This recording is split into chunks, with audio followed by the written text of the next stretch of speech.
Es una ofensa para la persona de Dios decir que la iglesia neotestamentaria fue un accidente.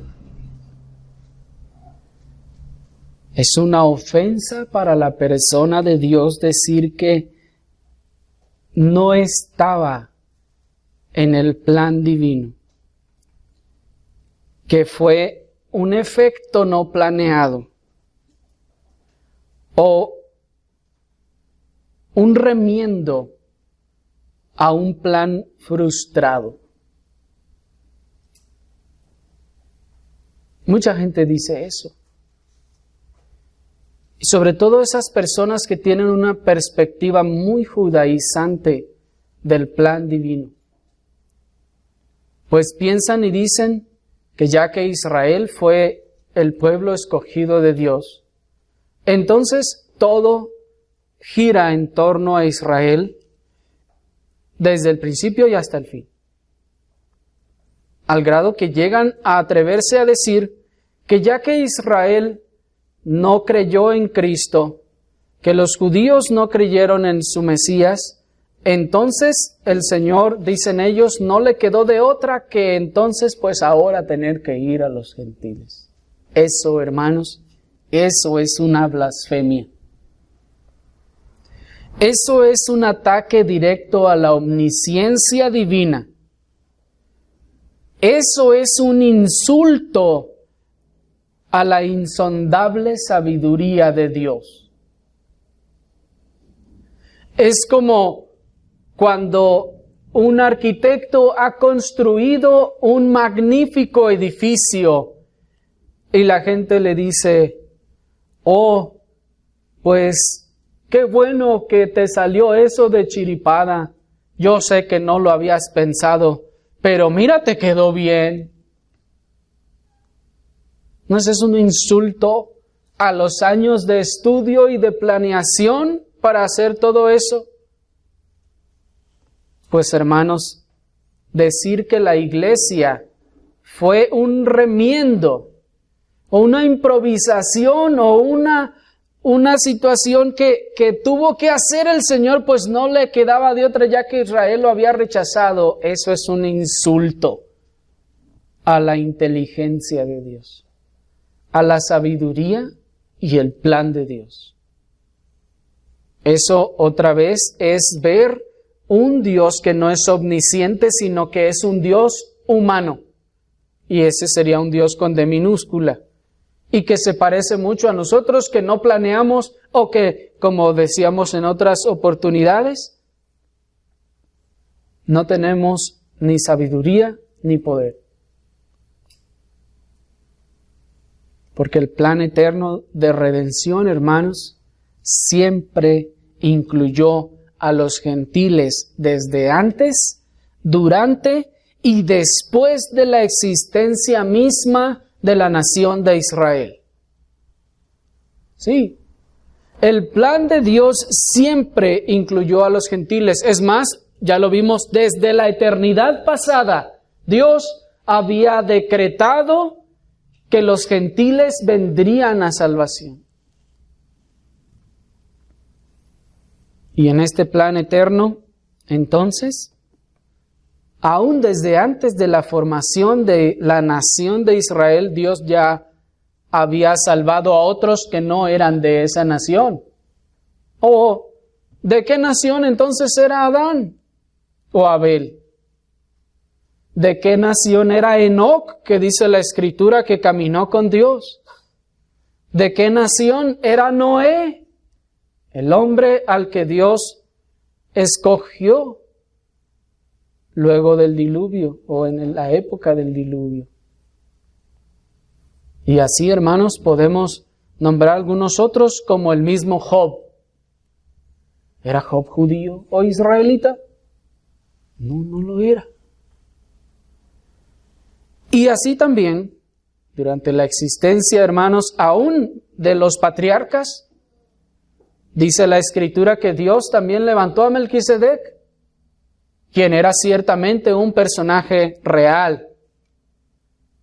Y dice la Escritura que era rey de Salem y sacerdote ¿de quién?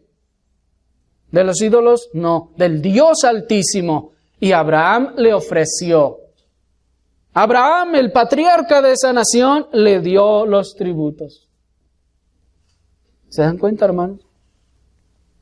Y aún durante la existencia de esta nación, hermanos, Dios también ha querido tener misericordia de otros. Y después también de que esta nación se separó y las 10 tribus del norte que constituyeron la nación de Israel fueron llevadas en cautiverio, Dios siguió teniendo misericordia de otros. Y en la cúspide de la manifestación del plan divino, Cristo mismo dio testimonio de la obra de Dios entre los gentiles y anunció su plena inclusión e igualdad de gozo y bendiciones que los creyentes de raza israelita. Y esto lo encontramos en el Evangelio de Lucas, en el capítulo 7, en el versículo 1 al 9.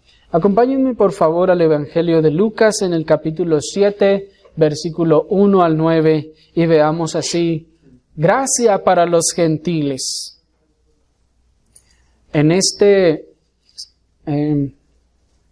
suceso que hemos estado llevando de la vida de nuestro Señor, ahora nos encontramos en Lucas capítulo 7.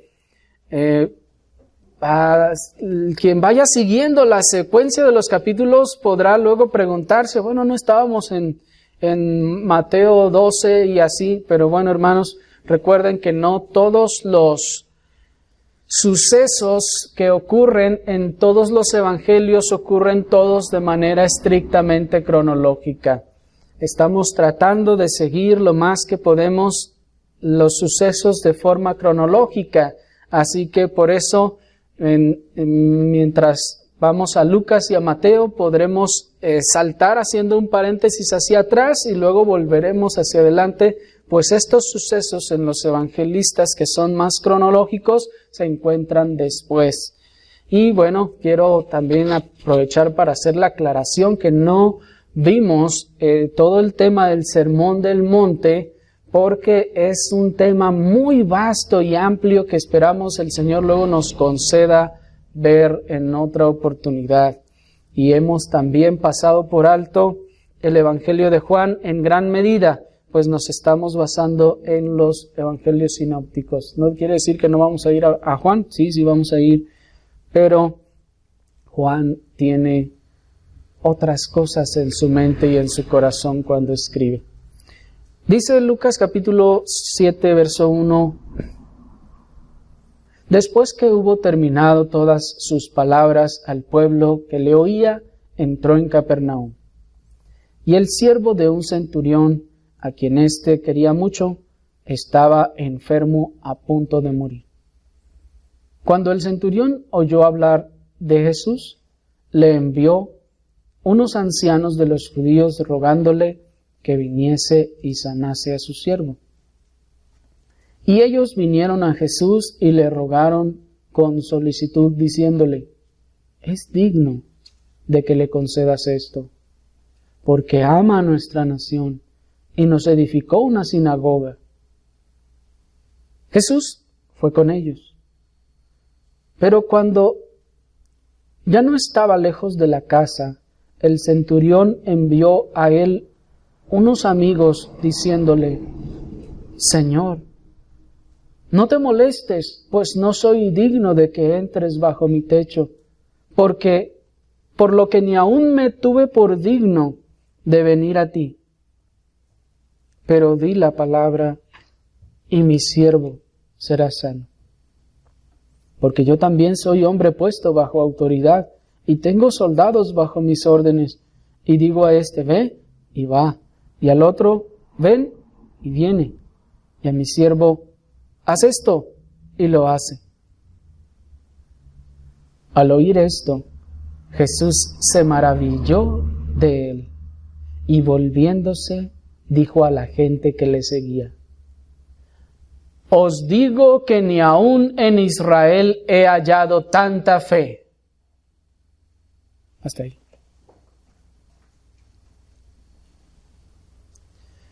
Este relato que encontramos en Lucas 7 también lo vamos a encontrar en Mateo capítulo 8 a partir del versículo 5. No lo busquen, ahorita vamos a ir a algunos versículos. Pero Mateo nos lo narra de una forma ligeramente diferente, pues Mateo nos dice que es este hombre el que va con el Señor y el que le dice las cosas que vimos ya que le dice.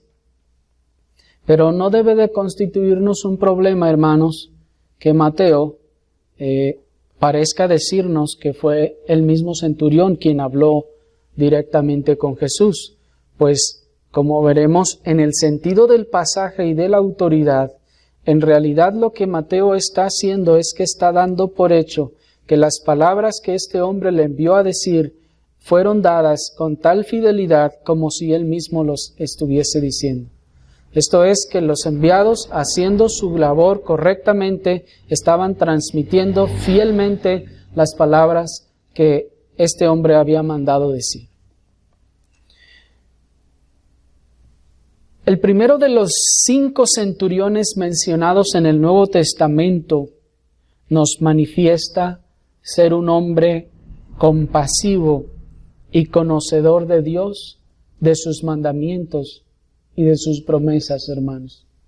Pues este es el primero de 5 centuriones que se narran en el Nuevo Testamento, de donde algunos comentaristas han expresado que la nobleza de estos hombres era tal que el Señor quiso en su misericordia llamar a algunos de ellos, pues fue precisamente un centurión el que luego de que nuestro Señor murió en la cruz dijo, verdaderamente este era Hijo de Dios. Y fue también un centurión el primero que de los gentiles recibió aquella confirmación de Dios por vía de Pedro, allí en el libro de los Hechos, en el capítulo 10. Pero este es el primero de todos. Y este hombre, hermanos, parece ser un hombre compasivo y conocedor de Dios y de sus mandamientos. Pues su esclavo, pues esa sería la traducción más literal, estaba enfermo. Mateo nos dice que estaba enfermo de parálisis, y que esta parálisis, algunos piensan que probablemente se extendería hasta sus pulmones y le llevaría a un colapso. No sabemos qué tipo de parálisis y qué manifestación sería, pero nos dice que era una enfermedad que era prácticamente de muerte. Ya estaba muriendo el hombre. Y este centurión se compadeció de él. Habiendo tenido muchos siervos y muchos con cuales sustituirlos, él se compadeció y hizo todo lo posible para que su siervo estuviera bien. Al parecer este centurión, pues, conocía de Dios, pues, como vimos, amaba a la nación de Israel y les mandó construir una sinagoga. Pudo ser entonces un prosélito. Y por lo que se dice de él, veremos que sería uno de los más sinceros prosélitos de los que se da cuenta en la Escritura. ¿Qué era un prosélito?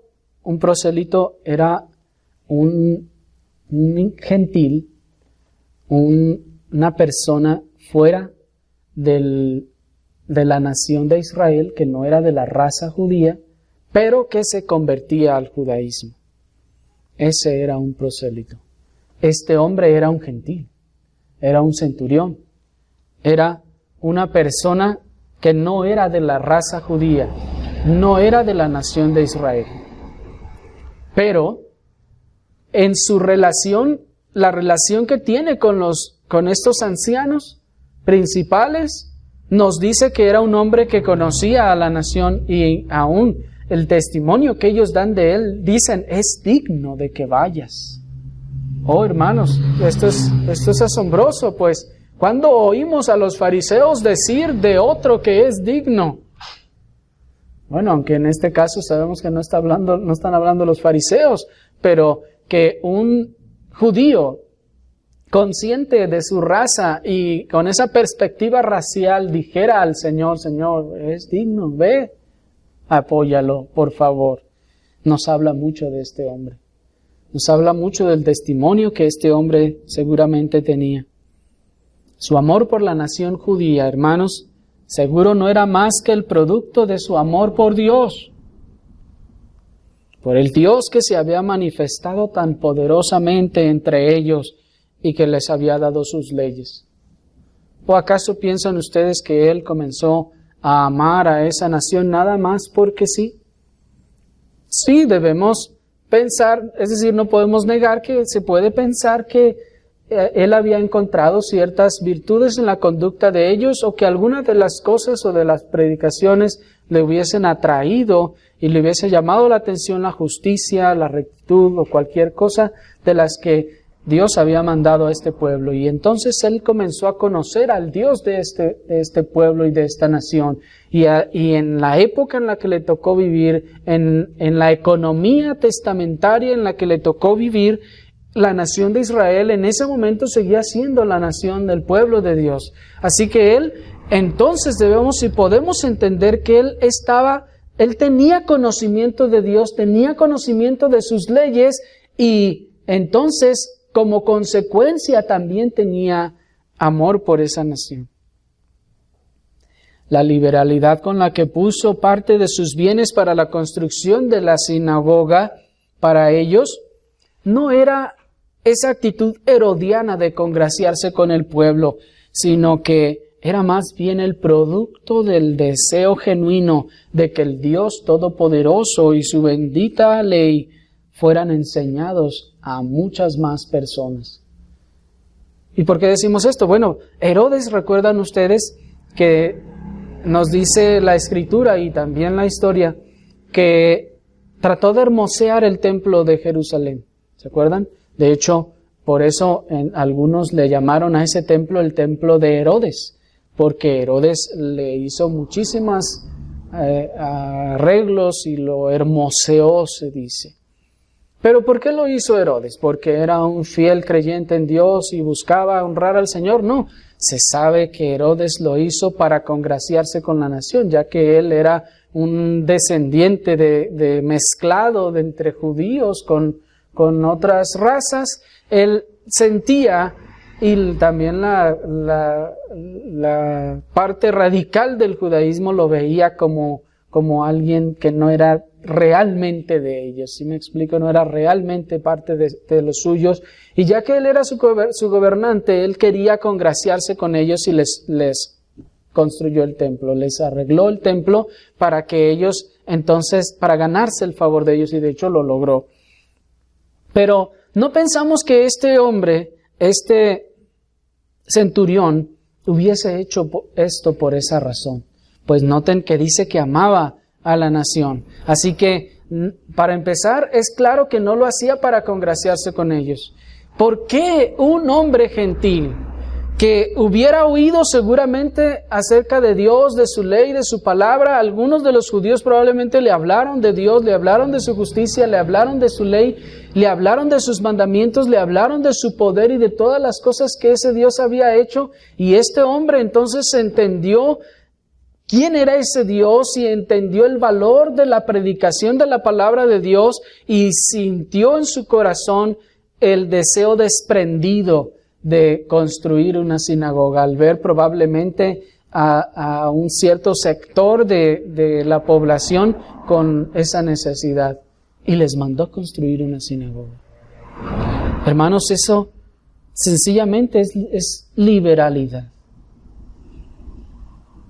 Vean, hermanos, a este hombre que se decide a construirles un edificio para que se reúnan al culto.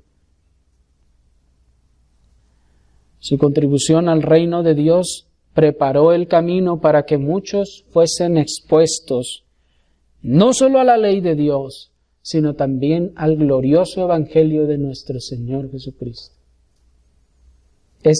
Hermanos, seguramente era un hombre piadoso. Era un hombre que había creído de verdad, como veremos a continuación.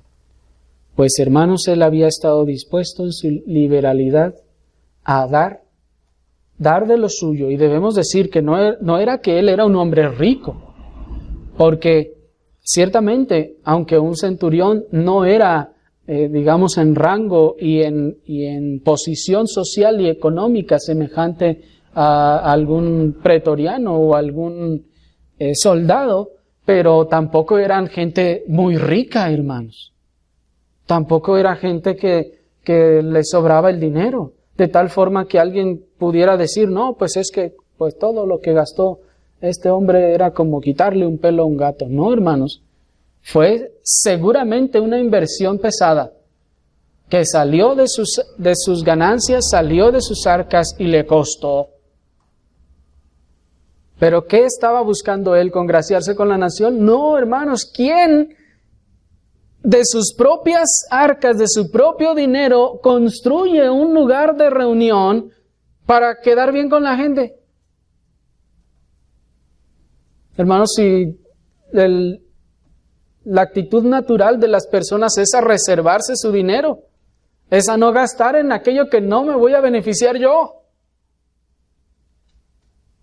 Este hombre seguramente conoció a Dios. Y la contribución que él hizo al desprendidamente mandar edificar una sinagoga, hermanos, preparó el camino para que la ley de Dios fuera conocida. Y no solo la ley de Dios, sino también podemos pensar que incluso también el Evangelio mismo. Porque ¿dónde es donde ocurren estas cosas, hermanos? En Capernaum, nos dice el versículo 1. ¿Y qué era Capernaum? Recuerden ustedes que Capernaum es conocido por los eruditos como el centro de operaciones de Cristo nuestro Señor. Era Capernaum donde el Señor siempre volvía. Podía ir a un lugar, a otro lugar, y siempre volvía a Capernaum. Y seguramente no predicaba en una sola sinagoga. Podía haber predicado en todas las que hubiesen en aquel lugar. Y probablemente él hubo predicado incluso tal vez en esta misma sinagoga que este hombre mandó construir.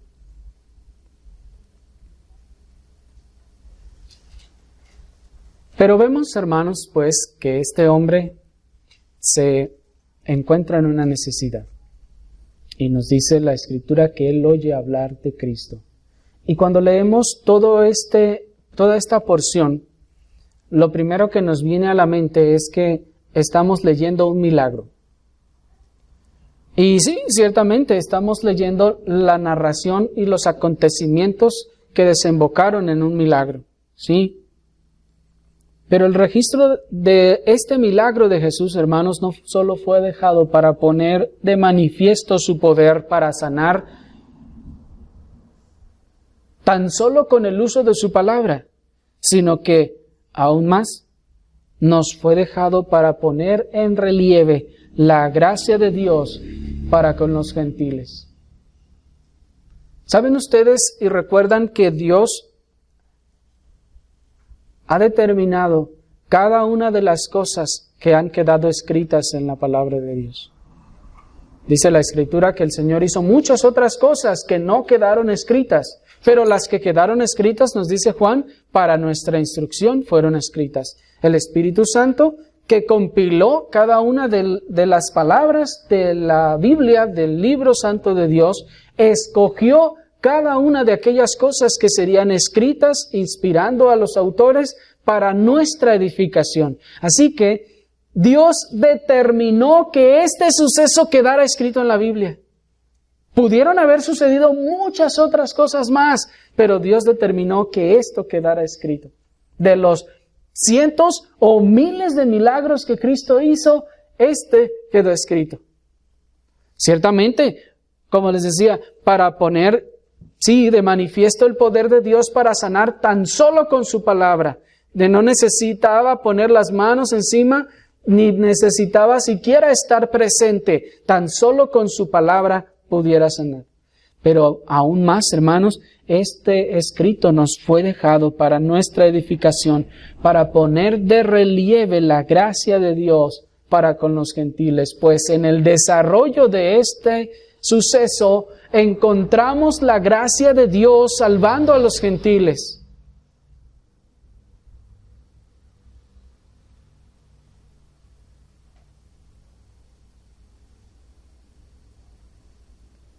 Es asombroso, o más bien el asombro de nuestro Señor Jesucristo, de este hombre, como leímos, no fue, hermanos, por sus palabras. Miren cómo dice el verso 4, ¿están ahí? Y ellos vinieron a Jesús y le rogaron con solicitud, diciéndole: es digno que le concedas esto, porque ama nuestra nación y nos edificó una sinagoga. Jesús fue entonces con ellos, pero cuando ya no estaba lejos de la casa, el centurión envió a él unos amigos diciéndole: Señor, no te molestes, pues no soy digno que entres bajo mi techo, por lo que ni aun me tuve por digno de venir a ti, pero di la palabra y mi siervo será sano.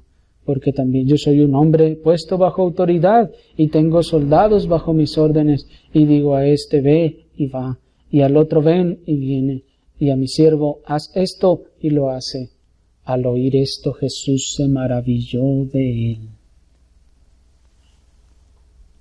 ¿Qué piensan ustedes que fue lo que le asombró a nuestro Señor? ¿Sería lo ordenado de sus palabras de este hombre? ¿Le maravilló lo que le dijo? Pues dice: al oír esto, ¿le asombró que había escogido sus palabras para dirigirse a él? No, hermanos, sino como podemos observar en su testimonio, lo que asombró al Señor, a Cristo nuestro Señor como hombre, fueron las características de la verdadera fe de este gentil. Las características de la verdadera fe que este gentil estaba manifestando. Pues luego de su asombro dice que, volviéndose a la gente, les dice: os digo que ni aun en Israel he hallado tanta fe. ¿Tanta fe para qué? ¿Para creer que tan solo con que lo dice entonces ocurrirá? No solo eso, sino aún todas las marcas que podemos encontrar de la fe de este hombre. Esto es, este era un hombre con fe. Y déjenme les digo que en este sentido no se refiere única o solamente a esa fe de confianza en Dios, porque sepan ustedes, o saben ustedes, que en la Escritura la palabra fe llega a tener diferentes significados. Y en este caso, no solo se refiere a esa confianza en el poder de Dios, sino se refiere a esa fe salvadora, a esa confianza depositada en Dios para salvación. ¿Y por qué decimos esto? Porque el Señor pudo haber encontrado en toda la nación muchos otros que confiaban que eso sucedería. ¿Recuerdan aquella mujer que tenía flujo de sangre? Se acercó y le tocó. ¿Se acuerdan? O aquella mujer que era sirofenicia, ¿se acuerdan? Que va con el Señor y el Señor le dice: ¿no sabes que la comida se le da a los hijos y no a los perros?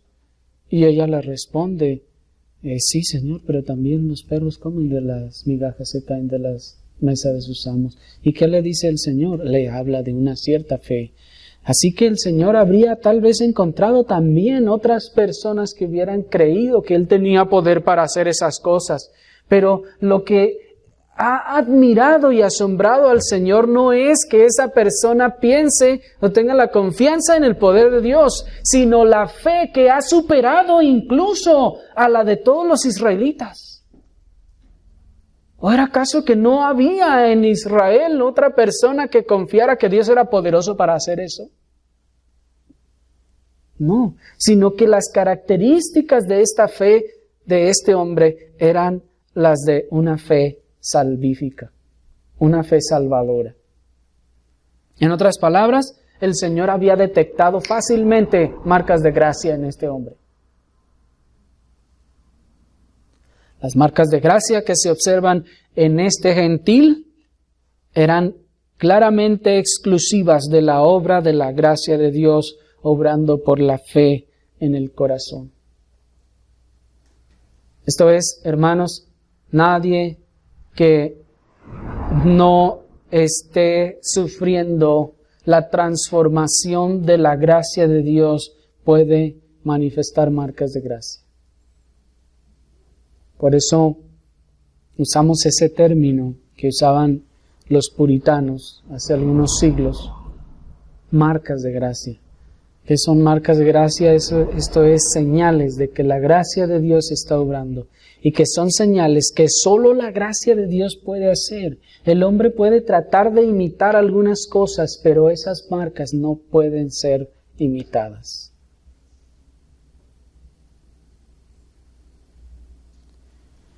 Y bueno, podemos encontrar al menos unas 6 marcas de gracia en este hombre. La primera de ellas es amor por Dios y su pueblo. En el versículo 5 dice, porque ama nuestra nación y nos edificó una sinagoga. Como les decía, hermanos, ciertamente este hombre amaba primero a Dios para a continuación amar a su pueblo.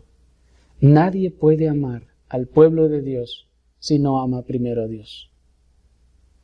No se puede decir, yo amo a los cristianos, pero yo con Dios la verdad es que no. No, hermanos, no se puede.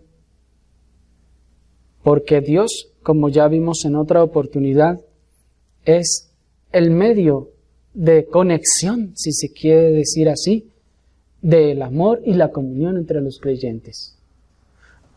Cada creyente tiene esa comunión con Dios y Dios es el objeto común de amor, comunión y comunicación entre todos los creyentes. Así que este hombre seguramente amaba a Dios y amaba al pueblo de Dios. Eso es una marca de gracia. La segunda es la liberalidad del corazón desprendido para dar por la causa de Dios y de su reino. Dice también el verso 5, y nos edificó una sinagoga. ¿Cuánto piensan ustedes que costaría edificar una sinagoga, hermanos?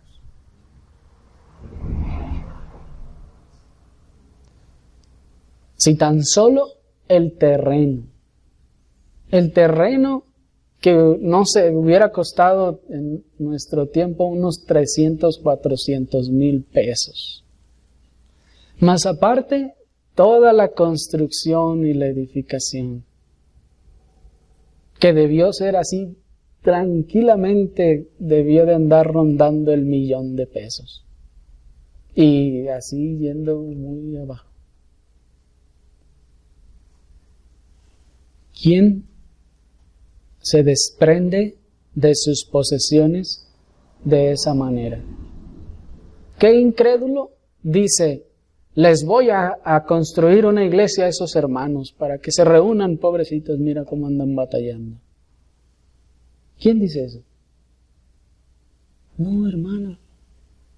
Si todo el mundo lo que anda haciendo es agarrando su billetera para que nadie se la quite. Si cuando vienen las personas a la iglesia, lo primero que les molesta es oír o saber que tienen que dar para el Señor o que pueden dar para el Señor. ¿Sí me explico? ¿Cuántas gentes no manifiestan incredulidad también en ese sentido?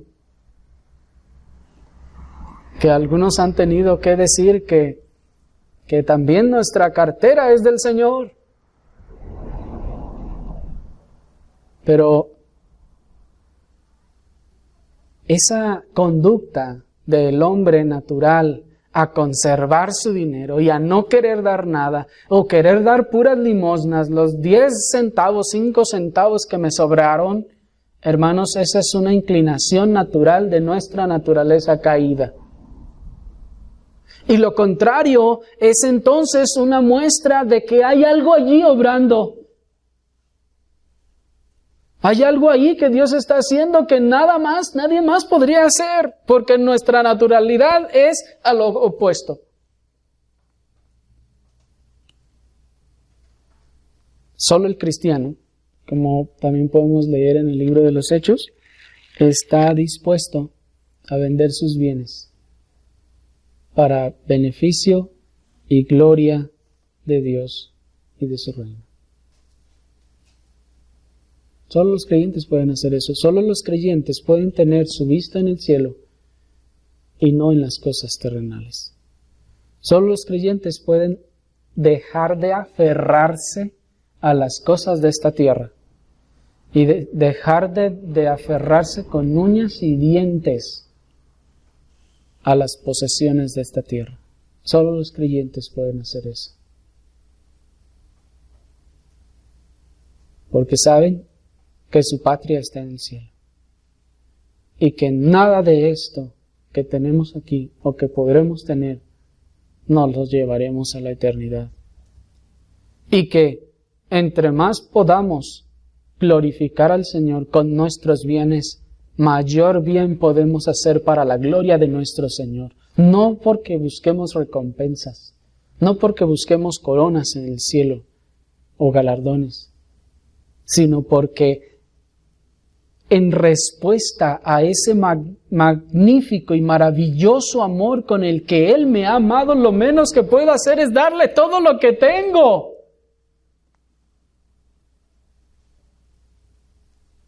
El creyente está dispuesto aún a eso. ¿Por qué dice el himno? Nos pueden despojar de bienes, nombre, hogar, el cuerpo destruir. Porque el creyente tiene sus ojos, su mente y su corazón en la eternidad. Están del otro lado de la eternidad, no aquí. Y le pueden quitar todo y él seguirá creyendo y seguirá amando al Señor de la misma manera y no disminuirá su amor. Y eso solo lo puede hacer la gracia de Dios. Así el creyente entonces es liberal. En ese sentido, da con liberalidad para la gloria del Señor. La tercera marca de gracia que hallamos en este hombre es su fe en el poder y en la autoridad de Cristo. Nos dice en el versículo 3, cuando el centurión oyó hablar de Jesús, le envió unos ancianos de los judíos rogándole que viniese y sanase a su siervo.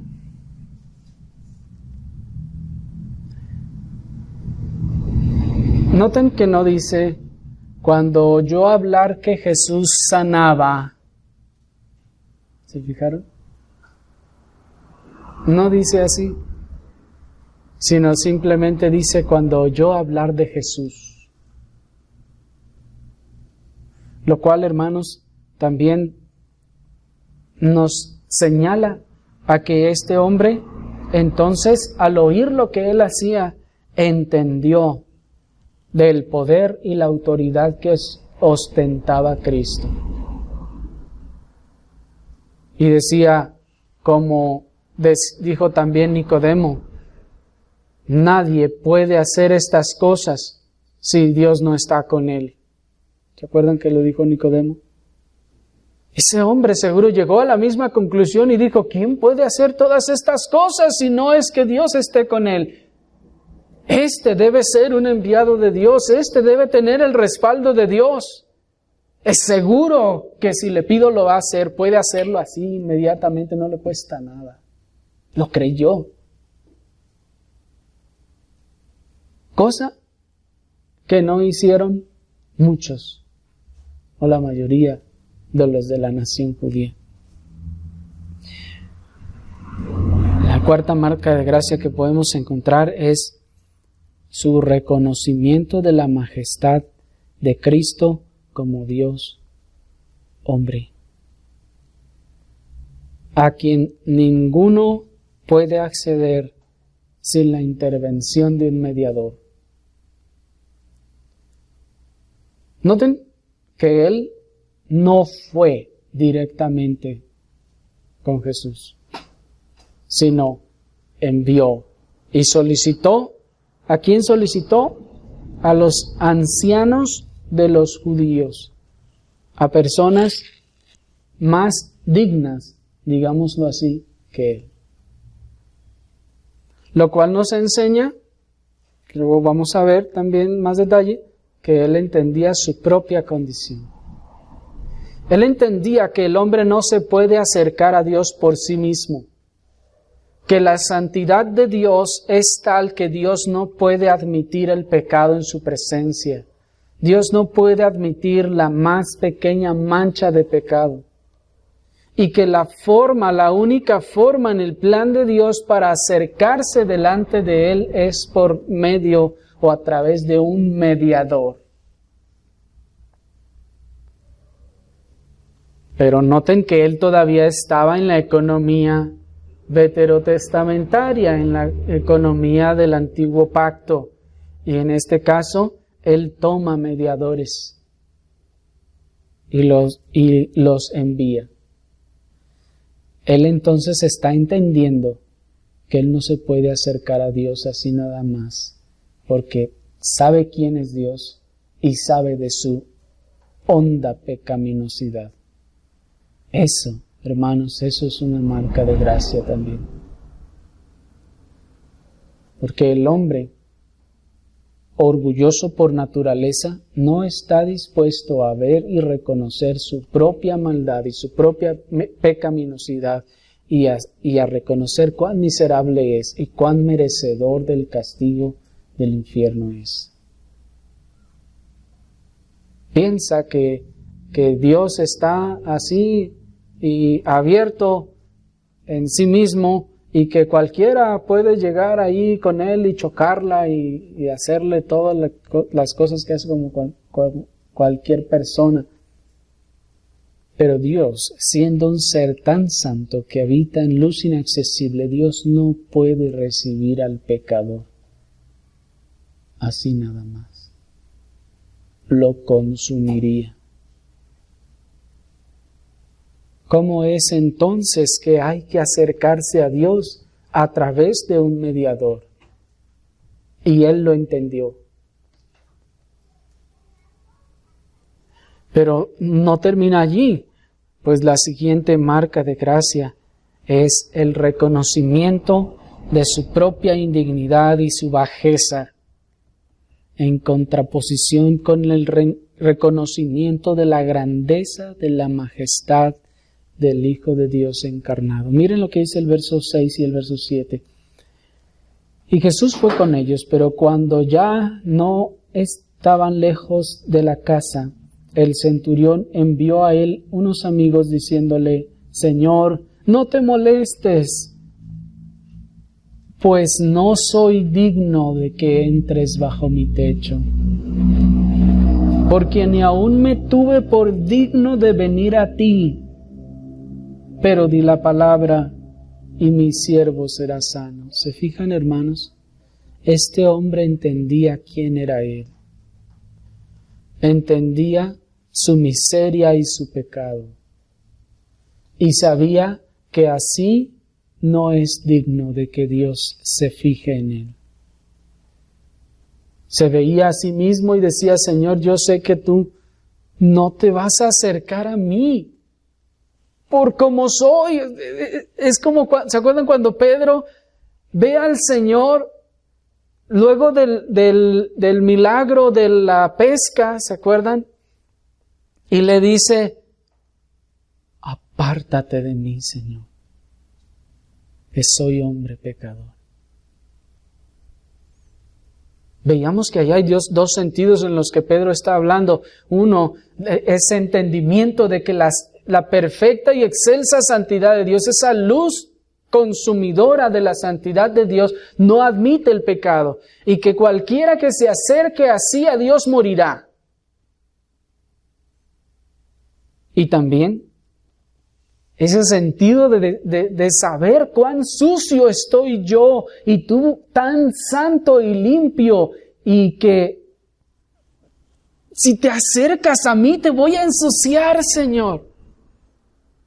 Bueno, sabemos que eso realmente no es posible. Dios no puede ser manchado. Pero en nosotros sí existe ese sentido de indignidad. No soy digno de que la perfección, limpieza y santidad pueda acercárseme porque lo voy a ensuciar. No hacen eso ustedes cuando tienen un vestido blanco bien limpio y bonito, que no quieren agarrarlo si no se lavaron primero las manos, si no se han limpiado. ¿Me explico? Ese hombre reconocía pues cuán indigno era, y por eso él mismo dice, por eso no fui contigo. Yo no fui directamente porque no me considero digno de acercarme a ti. Eso es una marca de gracia. En cambio, los que creen en el Jesús de la patineta y de la gorra acá atrás y la camisa de cuanta cosa y las ademanes de cholo, esos piensan que cualquiera a la hora que quiera uno puede llegar así sin preocupación alguna, sin necesidad de un mediador. No se ven a sí mismos, no conocen, no entienden su condición. Y no significa que Cristo no es accesible, sino que acuérdense del fariseo y el publicano. El fariseo va, se para y habla con toda confianza. Pero ¿qué hace el publicano? Él conoce su situación y se humilla y dice, Señor, yo no soy digno siquiera de que me escuches. Esa es una marca de gracia.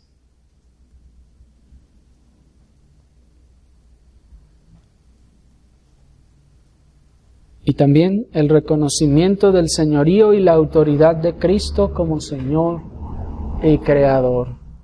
Porque noten que dice en el verso 7, por lo que ni aún me tuve por digno de venir a ti, pero di la palabra y mi siervo será sano. ¿Se fijan? Él entiende que no hace falta tantos rituales y cuanta cosa. Él sabe que tan solo con decir la palabra será hecho. Él entiende sobre ese verbo de Dios, esa palabra creadora, que con solo decirlo se hace. Y Él entonces evidentemente identifica a Cristo con esa palabra creadora. Y dice, yo sé que si tú lo dices, se hace por su majestad y por su autoridad. Pues luego le dice, yo soy hombre en autoridad y tengo soldados bajo mis órdenes. Digo a este, ve y va, y al otro, ven y viene, a mi siervo haz y lo hace. Él está reconociendo también el señorío de Cristo. Y no está de más, hermanos, decirlo, puesto que estamos en una época en donde mucha gente quiere al Jesús Salvador, pero no al Jesús Señor. No aquel que es dueño de mi vida para decirme lo que debo hacer y para decirme cómo debo vivir y para tener el control total de mi vida. Hoy en día se busca a un Jesús diciendo, pues tú sálvame y déjame vivir como yo quiera. Tú nomás sálvame, eso es lo que me interesa. Ya tú déjame hacer lo que yo quiera. Ese no es el Jesús de la Biblia. Entonces, este hombre lo entendió. Entendió la autoridad de ese Cristo como Señor, como mandamás.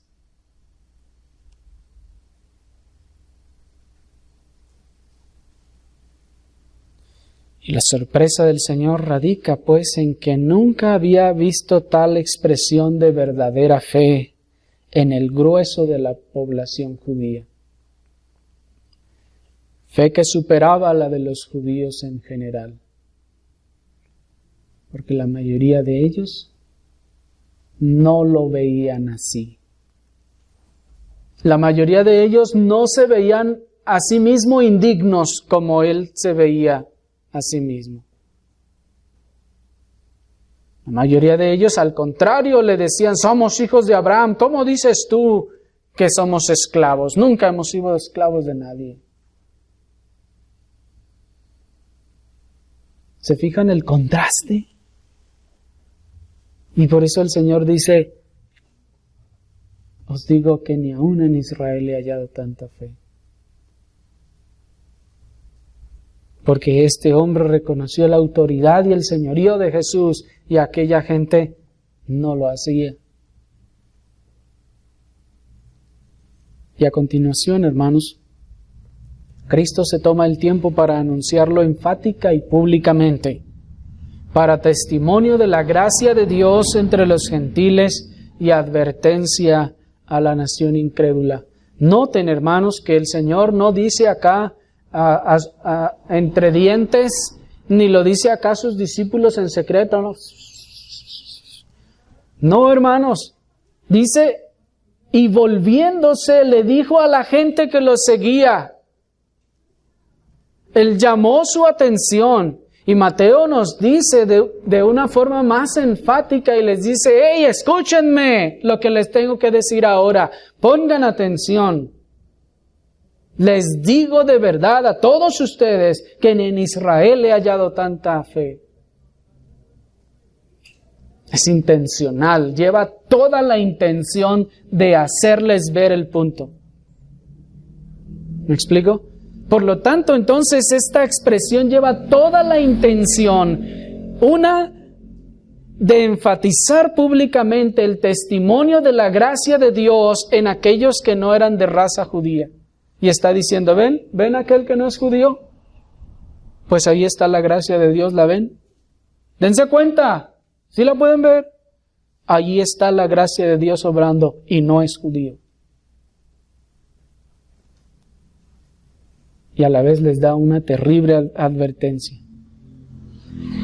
Y Mateo, hermanos, como escritor de los judíos, en su relato agrega el testimonio de Cristo mismo sobre esa misma maravillosa realidad de la inclusión de los gentiles en el plan eterno de salvación y la terrible advertencia de la exclusión de la nación judía del reino de Dios. Acompáñenme por último a Mateo capítulo 8 en el versículo 11.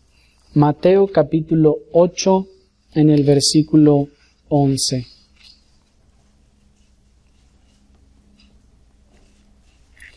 Vamos a leer el versículo 11 y 12.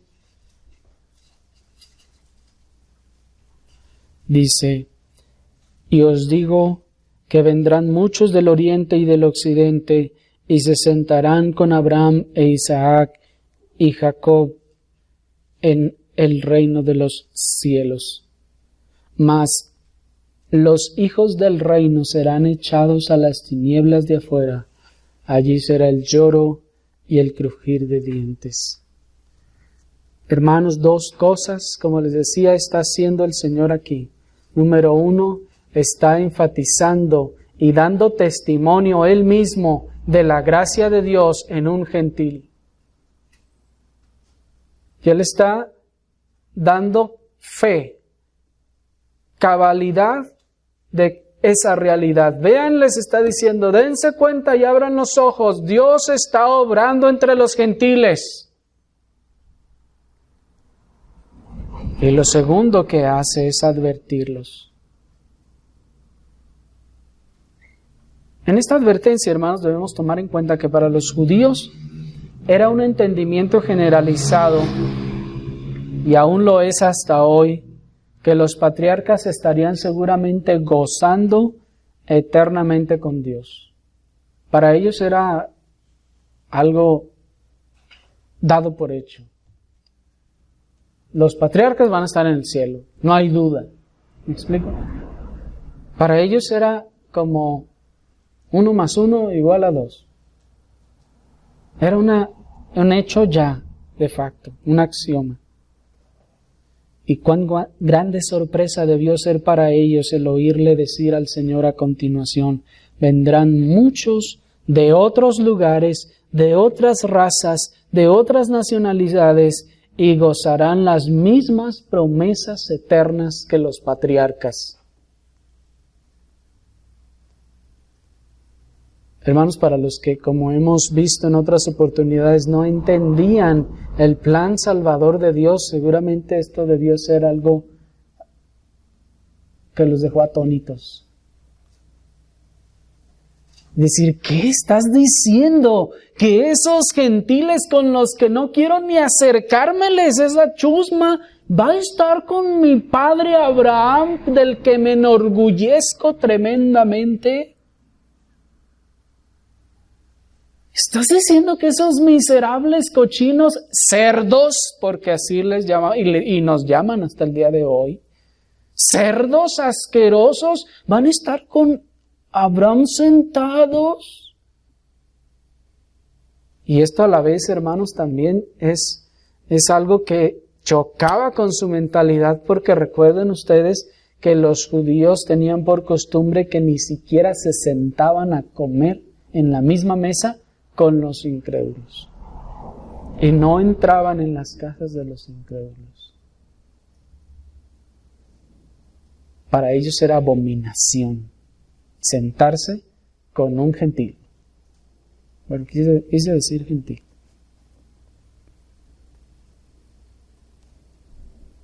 Y el Señor les está diciendo, pues saben, muchos se van a sentar con Abraham, Isaac y Jacob. Aquellos que son, según ustedes, más dignos e importantes que ustedes, se van a sentar con ellos y allá en el reino de los cielos.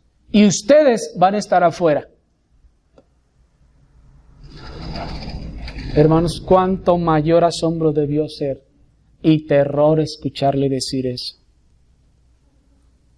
Oír al Hijo de Dios decir, pero los hijos del reino serán echados a las tinieblas de afuera. Y ahí será lloro y crujir de dientes. O parafraseando, pero los que se suponía que eran del pueblo de Dios, los hijos del reino, la nación escogida, serán entregados a las tinieblas de exclusión y muerte. Y hermanos, sí, debemos hacer la salvedad de que no al 100% de la nación, sino que de ellos los que creyeron y los que crean y los que creerán se sentarán también con Abraham, Isaac y Jacob. Pero la nación como nación, dice los hijos del reino, noten esa expresión, los hijos, los descendientes, ahí hay rasgos raciales implicados. Estos serán echados fuera, a las tinieblas. Y bueno, alguien ha dicho que también estas tinieblas, en un sentido simbólico, bien pueden estar expresando las tinieblas en las que se encuentra ahora la nación de Israel, la nación judía. Las tinieblas en las que ha estado desde tiempos, incluso tal vez hasta previos al Señor, hasta nuestros días. Esas tinieblas en las que ellos no pueden ver a Cristo como su Mesías y le rechazan, y como hemos visto en otras oportunidades, le rechazan de maneras tremendamente grotescas, groseras y horribles, que al tan solo de oírlo o leerlo se le enchina a uno la piel.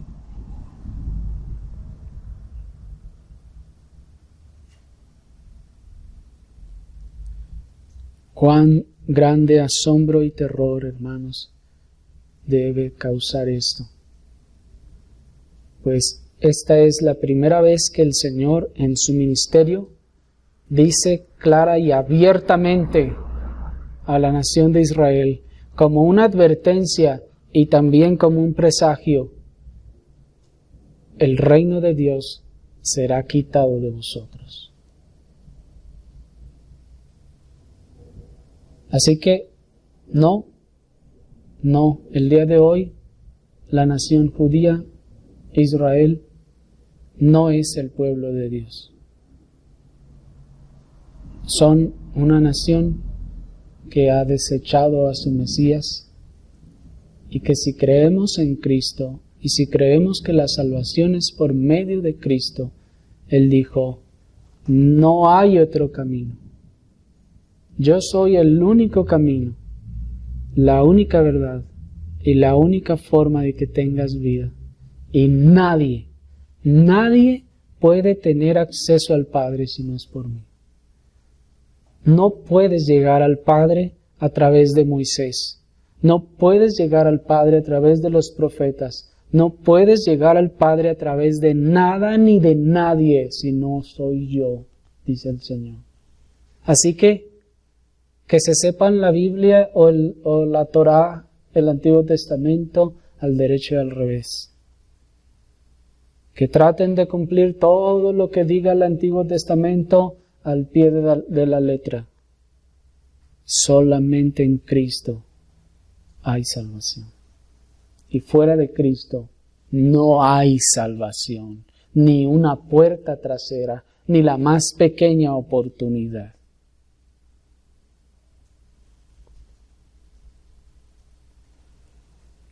La contribución de este centurión al reino de Dios fue más allá del desprendimiento de sus bienes para la gloria de Dios en la predicación de la Escritura. Y aún más, se constituyó en vivo testimonio de la gracia de Dios para los gentiles.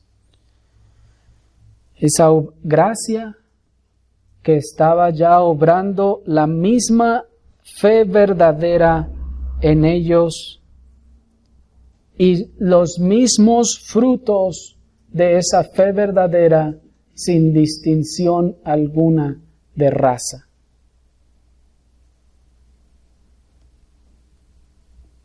Así, el testimonio del primer creyente gentil del nuevo pacto nos enseña, querido amigo, que no es necesario ser judío para alcanzar la gracia de Dios para salvación en Cristo Jesús, Señor nuestro.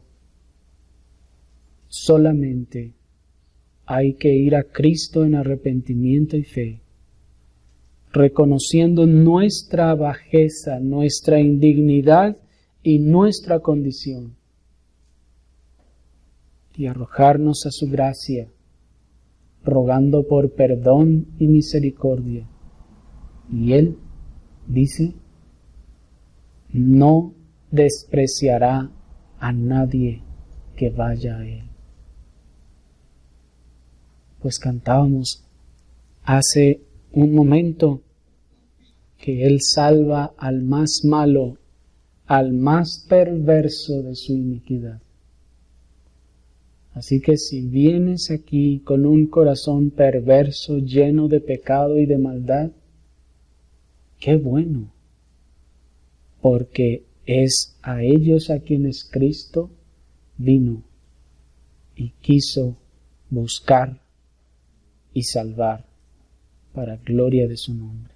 Así que ve a Él y pídele que te salve y te perdone. Oremos al Señor.